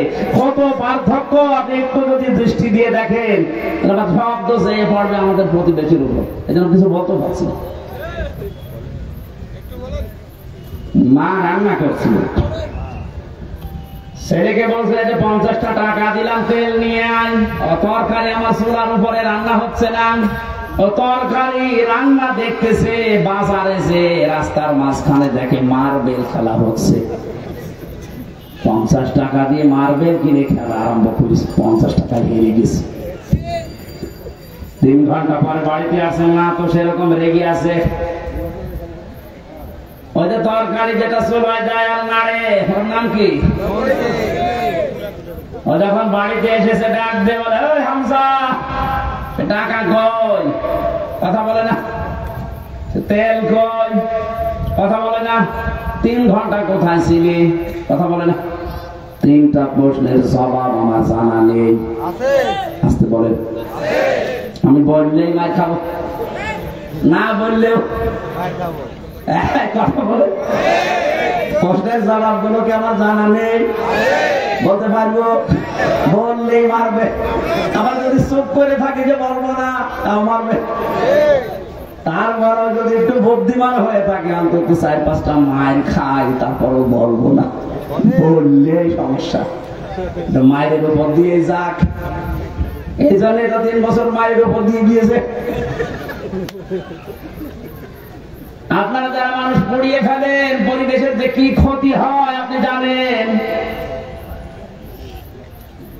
খড় কোটা যেগুলো বিভিন্ন আবর্জনা মনে করে আপনি পুড়িয়ে ফেলছেন না, এটা নিয়ম নয়। বিশ্বনবী 1500 বছর আগে এটা নিষেধ করে দিয়েছেন, মাটির নিচে দিয়ে দাও, এগুলো সার হয়ে যাবে। মাটির উর্বর শক্তি, খাদ্য তৈরি করার যে শক্তি, এটা আল্লাহ বাড়িয়ে দেবে।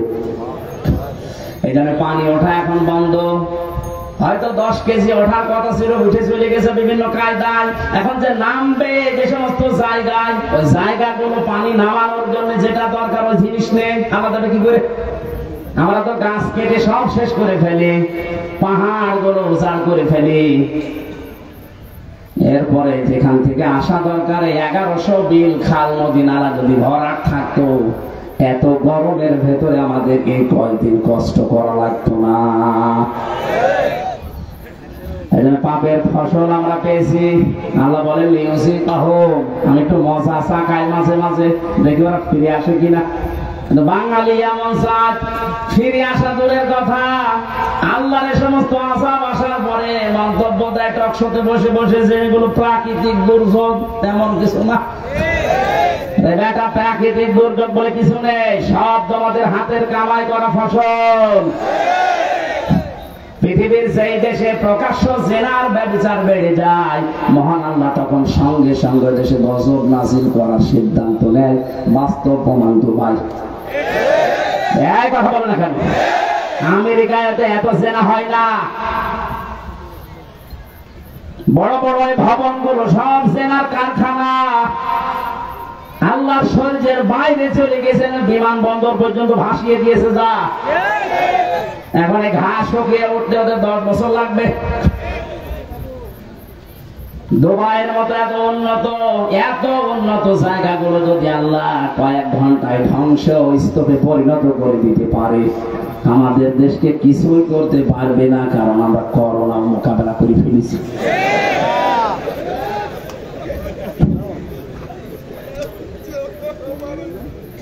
না ভাই, হচ্ছে না। আমরা যেন ফিরে আসি, আল্লাহ আযাব গজব গুলো মাঝে মাঝে পাঠায়। আমরা তো ফিরে আসি না, আমাদের বৃদ্ধি আরো বাড়ে। জোরে বলেন নাউজুবিল্লাহ। আজ আমাদের এই পাপের ফসলের কারণে হাজারো সৃষ্টি কষ্ট পাচ্ছে। বলেন, একটু ভেবেছেন এই 5টা জিনিস আল্লাহ যেটা দান করেন নিজের পক্ষ থেকে, যদি একটাও কম দিত, আপনি মনে করেন শ্রবণ শক্তি পাননি, কালা হয়ে দুনিয়ায় আসতেন, কত রকমের সমস্যা হতো আপনি টের পাচ্ছেন না। যদি দর্শন শক্তি আল্লাহ না দিত, আমি নিজে বাস্তবে দেখেছি, কুমিল্লায় এক মাহফিলে খাবার খাচ্ছিলাম, হঠাৎ বিদ্যুৎ চলে গেল। পাশে এক অন্ধ বসে খাবার খাচ্ছিল। আমরা চিল্লা পাল্লা করছি, তাড়াতাড়ি কারেন্টের ব্যবস্থা করেন, আলো কই। হঠাৎ অন্ধ আমার হাত চেপে ধরে বলছে, হুজুর মাত্র 2 মিনিট কারেন্ট চলে গেছে, আপনি চিল্লাচ্ছেন। অথচ 11 বছর কি 40 বছর হয়ে গেল আমার জীবনে কোনো কারেন্ট নেই। 40টা বছর আমি চোখে দেখি না, আমি তো চিল্লালাম না। সেদিন একটা কনফারেন্সে ছিলাম, সৌদিতে ছিলাম আমি, মদিনাতে। ওই সময় আমার চোখে পানি চলে এসেছে। আল্লাহ, ছোট্ট মাত্র 11 বছর বয়স, 2 চোখ নেই, পুরা কোরআন শরীফ আয়ত্ত করে ফেলেছে, সুন্দর করে তেলাওয়াত করছিল। হঠাৎ বিচারক ডাক দিয়ে বলছে, বাবা তোমার যে চোখ নেই, তোমার কি আল্লাহর প্রতি কোনো অভিযোগ আছে? ছেলেটা অতটুকু বয়সে, আমি তো মনে মনে করছিলাম না জানি কি বলে ফেলে আল্লাহর বিরুদ্ধে। চোখ তো নেই, অভিযোগ তো নেই, আরো আমি খুশি আছি। বিচারক বলছে, কিসের খুশি তুমি? ছোট মানুষ, অতটুকু বয়স, 11 বছর বয়স, কোরআনের হাফেজ, অন্ধ। ডাক দিয়ে বলে, বিচারপতি আপনি আমাকে যে প্রশ্ন করলেন আমার আল্লাহর প্রতি কোনো অভিযোগ আছে কিনা আমি অন্ধ এই জন্যে আমি বললাম নেই। কেন নেই জানেন? কিয়ামতের যেদিন আল্লাহ বিচার করবে চোখওয়ালা মানুষদেরকে আল্লাহ ডাকবে, সিরিয়াল হিসাবে আমারও ডাকবে। আমি অন্তত আল্লাহকে ওই সময় বলতে পারবো, মাবুদ দুনিয়াতে আমাকে কিছুই দেখতে দাওনি, চোখের কোনো গোনা আমার দ্বারা হয়নি, আজকে এই ওসিলায় হলেও কিছুটা আসাব আমার উপরে খুব করে দাও।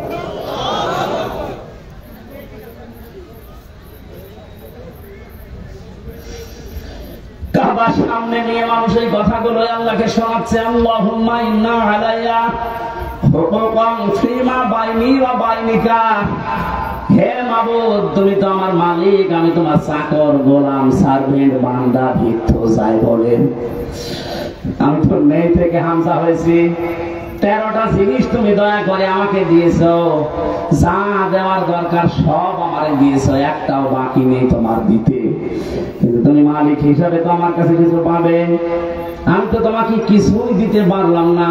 আজকে কাবা এসেছি সেই বাংলাদেশ থেকে, একটা পুঁজি আমার আছে, আল্লাহ তুমি আমার মাফ করে দাও।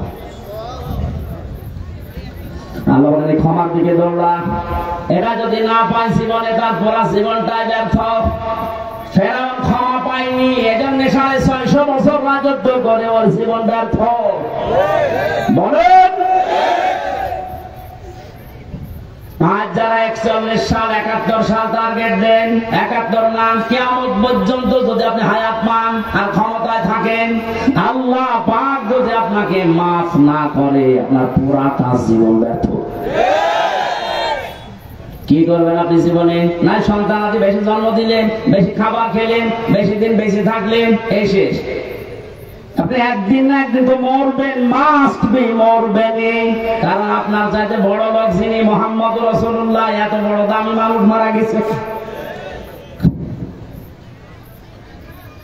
জীবন এটাই, এই ধোকাটা আমরা আসলে এখনো পর্যন্ত অনেকে বুঝার পরও না বোঝার ভান করে থাকি। কোরআন আমি হাতে নিয়ে বলছি, পৃথিবীতে স্ত্রী ধোকা, সন্তান আদি ধোকা, মা বাবাও ধোকা, পুরা দুনিয়াটাই ধোকা। আমার হায়াতুদ দুনিয়া ইল্লা মাতাউল গুরুর। আল্লাহর কথা 100% সত্য। আল্লাহ বলেন পুরা দুনিয়ার জীবনটাই ধোকা, এর ভেতরে পড়ে থেকে আসল জীবনটা নষ্ট করো না। দৌড়াও, আমি আল্লাহর ক্ষমা পাও কিনা এটার দিকে দৌড়াও। জান্নাতের আরদুহা, ওই জান্নাতের দিকে দৌড়াও যে জান্নাতের প্রশস্ততা আকাশ আর জমিনের চাইতেও বিস্তৃত। উইদ্দাত লিল মুত্তাকিন, যেটা আমার পরহেজগার, যেটা আমি আল্লাহ আমার আধুনিক বান্দাদের জন্য পরহেজগার, আল্লাহওয়ালা, তাকওয়াবান। ভদ্রলোক শব্দটা আছে তাফসিরে, যারা ভদ্রলোক তাকওয়াবান আমি আল্লাহ তাদের জন্য আমার বিশাল বাগানটা তৈরি করে প্রস্তুত করে রেখে দিয়েছি। এবার আসেন তো আমার আসল আলোচনার বিষয়ে শুরু করছি। আল্লাহ যে বলেন উইদ্দাত লিল মুত্তাকিন, আমার মুত্তাকি বান্দাদের জন্য বাগান আমি রাখলাম। হাদিসে কুদসির ভেতরে পড়েছি আল্লাহ রাব্বুল আলামিন হাদিসে কুদসি এটা আ'দাতু লিইবাদিহিস সালিহিন মা লা নাইলু রাআত ওয়ালা উযুনুন সামিআত ওয়ালা খাতারা আলা কলবি বাশার। নবীজিকে দিয়ে আল্লাহ বলাচ্ছেন, নবী আপনি বলেন আমার বান্দার জন্য এমন বাগান, এমন জান্নাত আমি তৈরি করে রেখেছি কোনদিন কোন মানুষের চোখ দেখে নাই, কোনদিন কোন কান শোনে নাই এর বর্ণনা। আমি আর কতটুকু বর্ণনা দিতে পারবো তাফসীর দিয়ে? আল্লাহ পাক নবীকে দিয়ে বলাচ্ছেন যে এমন বাগান আমি বানালাম, আমার কোন বান্দার চোখ তো দেখে নাই, কানও শোনে নাই, কোনদিন কারো কল্পনার জগতেও আসে না। মানুষের কল্পনার জগৎ ছোট না বড়? বলেন বলেন, কেমন বড় বলেন তো? আমি কল্পনা করলাম এখানে 10 তলা বিল্ডিং হবে, কয় মিনিট লেগেছিল? 2-3 সেকেন্ডের ভেতরে আমার কল্পনা শেষ যে 10 তলা বিল্ডিং হবে এখানে, অথচ এটা বানাতে 2-3 মিনিট সময় লাগবে, 2-3 বছর লাগবে। এরপরও কত মাল মশলা লাগবে আপনি হিসাব করেন। আল্লাহ পাক বলেন মানুষে কল্পনা করেছিল 10তলা বিল্ডিং, ওয়ালাকুম ফিহা মা তাশতাহি আনফুসুকুম ওয়ালাকুম ফিহা মা তাদউন। আমি এমন জান্নাত বান্দা বান্দীদের জন্য বানিয়েছি যেখানে চাওয়ার আগে জিনিস পাওয়া যাবে। জোরে বলেন সুবহানাল্লাহ। এই জান্নাতের দিকে আল্লাহ দৌড়ানোর জন্য আমাদেরকে আহ্বান জানালেন যে দৌড়াও। আমি প্রস্তুত করে রেখেছি আমার বান্দাদের জন্য, যেটা কল্পনার জগতেও ধরে না। 5টা গুণ যারা দুনিয়াতে অর্জন করতে পারবে আমার আল্লাহ তাদের জন্য এই বাগান প্রস্তুত করেছেন। কয়টা বলেন বলেন? কোরআনে কারীম জানাচ্ছে আল্লাযীনা ইউনফিকুনা ফিস সাররাই ওয়াদ দাররা, যারা সুখে দুঃখে দান করে, মানুষের জন্য খরচ করে। ইনফিকুনা এটা মুজারে বর্তমান ভবিষ্যৎ প্রেজেন্ট ফিউচার। যারা সুখে হোক দুঃখে হোক যে অবস্থায় থাকুক খরচ করার অভ্যাস তৈরি করেন। আমাদের বলেন আমার কিছু নেই করবো কি, যা সব তাই করবেন, এটা আমার কথা বলার যোগ্যতা আছে, এইটাই আমি ইসলামের জন্য মানবতার জন্য চেষ্টা চালাবো খরচ করার। আপনার লেখনের যোগ্যতা আছে ওইটা আপনি লিখবেন, আপনার ক্ষমতা চেয়ার আছে ওইটাই আপনি খরচ করবেন। ওসি সাহেব মনে করেন ওনার চেয়ারে খরচ করার বিষয় কি, চেয়ার খরচ করলে চেয়ার থাকবে। ওনার সামনে একটা এসআই সাধারণ একজন বিনা কারণে মানুষকে ধরে এসে পিটাচ্ছে, ওনার কিছু করাও লাগবে না, টাকা পয়সাও দেওয়া লাগবে না। ওনার শুধু চেহারাটা সামনে নিয়ে যদি বলে এই বেটা কি করিস, এমনিতে আমার আল্লাহ ওই লোকটাকে মুক্ত করে দেবে। এটা ওনার খরচ। এটা কি? সুতরাং যে যে পর্যায়ে আছেন ইসলামের জন্য মানবতার জন্য আপনি খরচ করে দেন। যদি এটা এখন না করেন, আনফিকু মিম্মা রাযাকনাকুম মিন ক্বাবলি আয়াতিয়া আহাদাকুমুল মাউতু ফায়াকুলা রাব্বি লাউলা আখারতানি ইলা আজালিন করিব ফাসাদদাকু ওয়া আকুম মিনাস সালিহিন। মরণ যখন চলে আসবে মানুষ আর কি জানাবে, আল্লাহ আমার একটু সময় দাও। একটু সময় যদি পাই, ছিল তোমার জন্য ইসলামের জন্য মানবতার জন্য সব দিয়ে আসবো, আমি ভালো মানুষ হয়ে যাব। কি হব বলেন বলেন? আমি ভালো মানুষ হয়ে যাব। আল্লাহ রাব্বুল আলামিন বলেন ওয়ালাই আখিরাল্লাহু নাফসান ইযা জাআ আজালুহা আল্লাহু খাবীরুম বিমা তা'মালুন। এটা আমি বাস্তবে মিলিয়েছিলাম রিমান্ডে থাকাকালীন। একটু খেয়াল করুন, আমাদের বাংলাদেশ ভারত পাকিস্তানের মুসলমানদের ইসলামের এই আইনগুলো এই আয়াতগুলো মেনে নেওয়া, আর মধ্যপ্রাচ্যে যারা মুসলমান বাস করে তাদের এই আয়াতগুলো মেনে নেওয়া এক না। ওরা কোরআনের এই আয়াতটাই অন্যভাবে মানতেছে, আমরা যেভাবে বিশ্বাস করি এইভাবে না। রিমান্ডে যে অফিসার হিন্দু মানুষ উনি আমার শোনাচ্ছিলেন যে আমি ওমানে ছিলাম 3 বছর 2 বছর 2টা বছর আমি এক হোটেলে খাবার খেতাম। যে দেখি যে হোটেলের মালিক উনি টাকাগুলো গুনতেছে, গণনা করে টাকা নেয়, ক্যাশে বসে আছে। আর যে পানি দেয়, রুটি দেয়, খাবার নিয়ে আসে, তরকারি নিয়ে আসে, ওই লোকটা এই লোকটা ছেলে, ছোট ছেলে।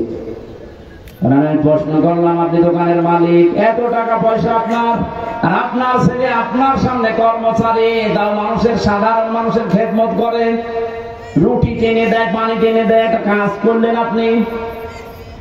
মনে ওনার ভাষায় কোরআনের একটা সূরা তাগাবনের 14 নম্বর আয়াতটা পড়ে এই হিন্দুকে শুনিয়েছে। হিন্দুরা দেখলাম অনেক আয়াত মুখস্থ আছে। বলছে হুজুর আমার শোনালে সূরা তাগাবনের 14 নম্বর আয়াত, ইয়া আইয়ুহাল্লাযীনা আমানু ইন্না মিন আজওয়াজিকুম ওয়া আওলাদিকুম আদুওয়ান লাকুম ফাহযারুহুম ইলা আখির আয়াত। আমি পড়াটা পড়েছিল। হে ঈমানদারেরা, তোমাদের স্ত্রী সন্তান এগুলো দুনিয়ায় মাঝে মাঝে তোমাদের শত্রু হয়ে দেখা দেবে, তাদের সাথে সতর্ক থাকো। দোকানদার ওনাকে ওনার ভাষা দিয়ে বলছিল, ভাই আপনি কি জাতিতে আমি জানি না, তবে আমার এই সন্তানের প্রতি আমার 4টা দায়িত্ব ছিল, 4টা আমি পালন করেছি। কোরআনে কারীম আমাকে বারবার এই আদেশ দেন যে সন্তান দুনিয়াতে আসার পরে তার একটা সুন্দর অর্থবোধক নাম রাখো। আমি বাবা হিসাবে রেখেছি 2 নম্বরে তাকে দিনের শিক্ষা দাও, যতটুকু পড়লে ইসলাম মানা যায় আমি দিয়েছি।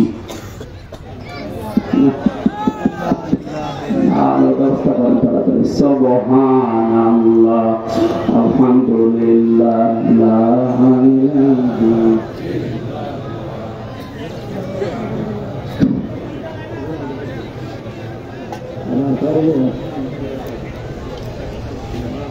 বুঝলাম, কিন্তু বিদ্যুৎ দেবে। সুবহানাল্লাহ, আলহামদুলিল্লাহ। এই আমি কি করতে বললাম আপনাদের? কি করেন? আওয়াজ তো একটু দিয়ে জিকির করেন, নাকি গান বলবেন? সুবহানাল্লাহ, আলহামদুলিল্লাহ। ফ্যান কি বন্ধ? লা ইলাহা ইল্লাল্লাহ মুহাম্মাদুর রাসূলুল্লাহ। 2 নম্বরে আমার দায়িত্ব ছিল তাকে জ্ঞান শিক্ষা দেওয়া, কোরআনের হাদিসের আমি যতটুকু সমর্থ আছে আমি দিয়েছি। ইসলাম মানতে পারে এই অবস্থা তার আছে। 3 নম্বরে সব একটা পাত্রে দেখে তাকে পাত্রস্থ করেছি আমি। একটা কোরআন হাদিস জানা আল্লাহওয়ালা একটা মেয়ে লোক তাকে আমি এনে দিয়েছি। 4 নম্বর একটা হালাল কর্মজীবন তৈরি করে দেওয়া বাবা হিসাবে আমার দায়িত্ব আমি দিয়েছি, আমার যতটুকু সামর্থ্য ছিল। পরে তো ঘুষ দিয়ে আমি কোনো চেয়ারে বসিয়ে দিতে পারি না। ওর যে যোগ্যতা ছিল ওই অনুযায়ী ওকে 20-22 হাজার টাকা মনে করে কামাই করার মতো একটা তৈরি করে দিয়েছি আমি। আমার দায়িত্ব শেষ। আমাদের দেশে করার এই আয়াত পড়ার পরে মানার সিস্টেম কিন্তু এটা ছিল না। অনেকের সন্তান যে চেয়ারে বসার যোগ্য না, 10 লাখ টাকা দিয়ে হলেও ঘুষ দিয়ে চেয়ার বসিয়ে দিচ্ছে। আমি নিচে নামতে পারলাম না, যারা দুঃখিত। আমার ভাইরা, আমি যেটা বোঝাতে চাই, আল্লাহ রাব্বুল আলামিন খরচ করার জন্য যে নিয়ম নীতিগুলো আমাদেরকে দিয়েছেন, আপনি সুখে থাকেন দুঃখে থাকেন যে অবস্থায় থাকেন অভ্যাসটা জারি রাখবেন, আপনি খরচ করবেন।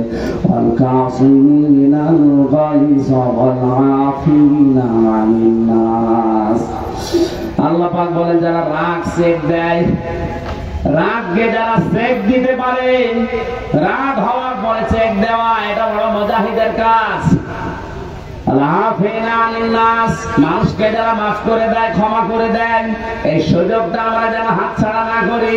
দুনিয়াতে যদি সামর্থ্য থাকার পরেও কোন মানুষকে একটা অপরাধ মাফ করে দেয়, কিয়ামতে মহান আল্লাহ আমার 70টা অপরাধ নিজ গুণে মাফ করে দেবে। এই মানুষগুলোকে আল্লাহ সব চাইতে বেশি ভালোবাসেন বলে ঘোষণা দিয়েছেন। এরপর বাকি যে কয়টা আছে আমরা তাফসীর আকারে বলবো। বারবার এই যে কাগজ পাঠাচ্ছে, ওদের কালেকশন হয়নি, টাকা তুলে দেন। এখন টাকা তুলে মানুষ দেবে? যতটুকু যার সামর্থ্য আছে এখনো দেওয়ার মতো পরিবেশ পাননি, দেননি। ওনারা যাচ্ছে যেন আগামীতে এটা একবার বন্ধ হয়ে না যায়, এই জন্য যারা যাচ্ছে 2-3 মিনিটের ভেতর ওনাদের কাছে দিয়ে দিন। এই ছেলে কই, এটা করা তো ঝামেলা। বারবার কি হলো, লোকজনই নেই, কাকে কি বললাম? হ্যাঁ, নিজেরা দায়িত্ব নিয়ে কয়েকজন তৈরি করে দেন তো। যুবক যারা আসলে যে ব্যাস মারা ওরা যাচ্ছে, ওনাদের হাতে আপনারা বের করে দেন, 2-3 মিনিটের ভেতরে দিয়ে দেবেন। ভাইয়েরা যেন একেবারে হতাশ হয়ে না পড়ে। সুবহানাল্লাহ, আলহামদুলিল্লাহ, লা ইলাহা ইল্লাল্লাহ। সুবহানাল্লাহ, আলহামদুলিল্লাহ, লা ইলাহা ইল্লাল্লাহ। এটাতে করো। সুবহানাল্লাহ, আলহামদুলিল্লাহ, লা ইলাহা ইল্লাল্লাহ। পারিবারিক জীবনে আমাদের কম বেশি প্রত্যেকের, এমনকি হিন্দুদের পারিবারিক যে সমস্যাগুলো, এটা শুধু মুসলমানদের? হিন্দু খ্রিস্টান মুসলমান যা আছে জাতি পৃথিবীতে সবার কম বেশি পারিবারিক ঝামেলা চলছে। কারণ জেলখানা অনেক হিন্দু বউ মারার অপরাধে যাবজ্জীবন জেল খাটছে। এই জন্য পারিবারিক জীবনের যে সমস্যাগুলো এবং সমাধান করে আমাদের যেন দুনিয়ায় শাস্তি পাওয়া না লাগে, পৃথিবীর এই ছোট্ট সংসারটা যেন একটা জান্নাত বানিয়ে ফেলতে পারি। পরকীয়া প্রেমের যে হিরিক চলছে এটা যেন বন্ধ হয়। এ বিষয়ে আমি দুইটা বই লিখেছিলাম, একটা হচ্ছে নারীদের জন্য, একটা পুরুষদের জন্য। এই স্টেজের পেছনে গাড়ি আছে না কোথায় আছে জানি না, ওই সামনে আছে, ওটা আপনারা নিয়ে ওনাদেরকে পড়তে দেবেন। এটা আমি আগে কোনদিন করি নাই, জেলখানায় যে বাস্তব অভিজ্ঞতা পাওয়ার পরে এটা লিখেছিলাম। দেখলাম হাজারো মানুষ জেল খাটতেছে পারিবারিক জীবনে দাম্পত্য কলহের কারণে। এটা সমাধান করা দরকার। বাস্তবে আমাদের সুখের সংসার কিভাবে তৈরি হয়, আল্লাহ আমাদেরকে এই বইটা থেকে কিছু জ্ঞান অর্জন করে বাস্তবে আমল করার দাও। কি ঝড় উঠছে নাকি?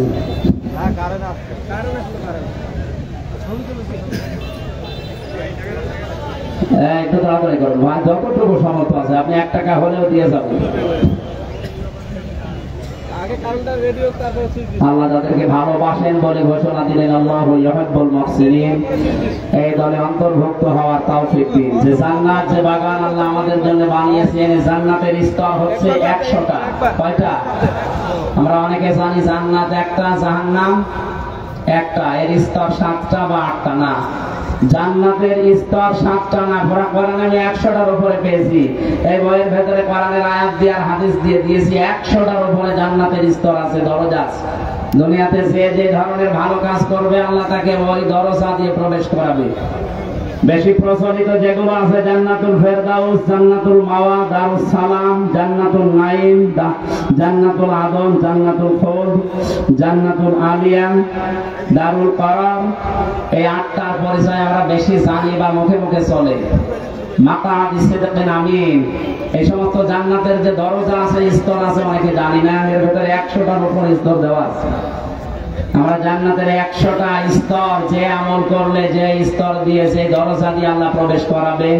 জান্নাতের এই দরজাগুলোর পরিচয় কালকে আমার মাহফিল আছে দিনাজপুরে, কোনে যেন কাহারুলে আছে দিনের বেলা, ওই জায়গায় অন্তত 8টার পরিচয়, কোন কাজ করলে কোন জান্নাতে আপনি যেতে পারবেন দরজা দিয়ে, ওখানে শোনাবো ইনশাআল্লাহ। আর রাতের বেলা আছে রানী সংকলিন, ওখানে বাকি যে কয়টা আছে দেখি বলতে পারি কিনা। খুব কষ্ট হচ্ছে গরমে, আর বলছি না, যারা যা দিয়েছেন আল্লাহ যেন কবুল করেন। আল্লাহুম্মা আমিন। লা ইলাহা ইল্লা আনতা সুবহানাক ইন্নী কুনতু মিনাজ জালিমিন। লা ইলাহা ইল্লা আনতা সুবহানাকা ইন্নী কুনতু মিনাজ জালিমিন। ফাস্তাজাবনা লাহু ওয়া নাজাইনাহু মিনাল গাম্মি ওয়া কাযালিকা নুনজিল মুমিনিন। মাথা নিচু করেন, মাথা নিচু করেন, চক্ষু বন্ধ করেন। জীবনের অপরাধগুলো হযরত আদম আলাইহিস সালামের মতো আমরা স্মরণ করছি। রব্বানা যালামনা আনফুসানা ওয়া ইল্লাম তাগফির লানা ওয়া তারহামনা লানাকুনান্না মিনাল খাসিরিন। রব্বুল আলামিন, বাংলাদেশের দিনাজপুর জেলার সদর থানার এই গাবুলা এলাকার দিকে তোমার দৃষ্টি নিক্ষেপ করে দেখো। হাজার হাজার বান্দা বান্দি রাত 12টা বেজে যাচ্ছে, তাহাজ্জুদের সময় পর্যন্ত এরা চাতক পাখির মতো বসে আছে। কোরআনে কারীম জানিয়েছে জান্নাতের দিকে দৌড়াতে, তোমার ক্ষমার দিকে দৌড়াতে। বাকি জীবনে যেন এই আয়াতটা আমরা মেনে চলতে পারি, সেই তৌফিক আমাদের ভিক্ষা দাও। বিশাল আয়োজনে যদি সওয়াব তুমি দিয়ে থাকো, কোটি কোটি করে বাড়িয়ে দাও। কিয়ামতের দিন সুপারিশ করে জান্নাতে নিয়ে যাবে, ওই নবীর রওজায় পৌঁছাও। হযরত আদম থেকে যত মানুষ কবরে আছে এদেরকে তুমি মাফ করে দাও। বিশেষ করে আমাদের মা নেই, যাদের বাবা নেই, মার বাবাকে তুমি এই মুহূর্তে কবরে জান্নাত দিয়ে দাও। মাহফিলের প্রধান অতিথি, বিশেষ অতিথি সহ যত সম্মান মানুষেরা বসে আছে, এদের সম্মান মর্যাদা দুনিয়া আখিরাতে বাড়িয়ে দাও। আমাদের সম্মানিত সভাপতি, আমার মাথার তাজ, বিশিষ্ট আলেম দ্বীন, রব্বুল আলামিন তোমার আলিম বান্দাকে আলেম হিসাবে কবুল করে নাও। এই আসনের মাননীয় এমপি যিনি, তার মায়ের জন্য তিনি দোয়া চেয়েছেন, তুমি নিজেই শিখিয়েছো মায়ের জন্য দোয়া করা। রব্বির ফারহামহুমা কামা রাব্বায়ানি সাগীরা। আল্লাহ এমপি সাহেবের মাকে তুমি ক্ষমা করে দাও, তার জীবনের ভালো ভালো কাজগুলো কবুল করো। ওই মহিলার জীবনের অন্যায় যদি কিছু করে মাফ করে দাও। এমপি সাহেবের বাবাকে তুমি ক্ষমা করে দাও। বিশাল জনপদের দায়িত্ব তার মাথার উপরে দিয়েছো, ওমরের মতো পালন করার সুযোগ দাও। সম্মানিত মা বোনদেরকে তুমি পর্দায় থাকার তৌফিক দাও। ফাতেমার মতো, আসিয়ার মতো, আয়েশার মতো জীবন তাদেরকে দাও। স্বামী সংসারে যাদের শান্তি নেই, তোমার সালাম নামের খাতিরে শান্তি দাও। রব্বুল আলামিন এই জেলার মাটির নিচে যত মানুষ ঘুমিয়ে আছে, কর্নারের ইজ্জতে তাদের মাফ করে দাও। প্রশাসনের যে ভাইরা আজকের এই মাহফিলে সাহায্য সহযোগিতা করেছে বিভিন্ন ভাবে, তাদের মা বাবা, আত্মীয় স্বজন যারা বিভিন্ন জায়গায় আছে, তাদেরকে তুমি সহি সালামতে রাখো। প্রশাসনের এই দেশের দায়িত্বটা তুমি ইবাদত হিসাবে মেনে নাও। আগামীতে এই মাহফিলটা করার জন্য বিশাল আকারে কবুল করো। যে যুবকগুলো শ্রম দিয়েছে আল্লাহ, এই যুবকদেরকে তুমি আর অন্যায় কাজে ফেলে দিও না। মরণ পর্যন্ত এদেরকে হেদায়েতের উপরে থাকার তৌফিক দাও। বারাকাল্লাহু লানা ওয়া লাকুম ফিল কুরআনিল আযীম। কখন কার ডাক চলে আসে যায় না। যখনই মরণ আসবে, আজরাইলকে যখনই দেখবো, যেন বলতে পারি লা ইলাহা ইল্লাল্লাহু মুহাম্মাদুর রাসূলুল্লাহ। আসসালামু আলাইকুম। যাওয়ার সময় বইটা অবশ্যই নিয়ে যাবে। মাইকের আওয়াজ লাগবে। আর কি মাইক দিয়েছেন এটা? এই মাইক আমার মাহফিলে দেবেন।